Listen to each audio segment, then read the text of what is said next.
কোনো অসুবিধা নাই। ঠিক আছে, ফ্লাইট ঠিক আছে? ঠিক আছে, ওকে। ফ্লাইট একটু ঠিক আছে? এখন কোনো অসুবিধা আছে আপনাদের? হ্যাঁ, এখনো অসুবিধা নেই। কোনো অসুবিধা নাই। ঠিক আছে, ফ্লাইট ঠিক আছে? ঠিক আছে, ওকে। ফ্লাইট একটু ঠিক আছে? ক্যান্সেল হয়ে গেছে, এখন আবার নতুন শুরু করছে। হ্যাঁ, একটা সার্কামস্টেন্সে একটা প্রবলেম হয়েছে। যখন ফ্লাইট যাবে তখন যাবে, নতুবা তো ক্যান্সেল। তো সবাই বারবার অ্যানাউন্সমেন্ট করতেছি, সব কিছু করতেছি।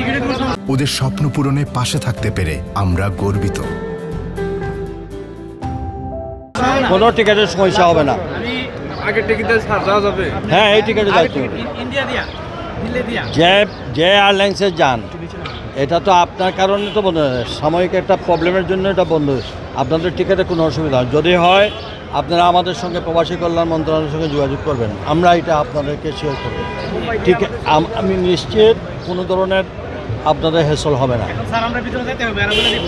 না, যদি আপনার ফ্লাইট যদি চালু হয় তাহলে আপনাকে বিদায়, নতুবা তো নিয়ে লাভ নেই। এখন তো এয়ারলাইন্স বন্ধ। মাননীয় মন্ত্রী, আমরা আমাদের সাথে একটু কথা বলে যান।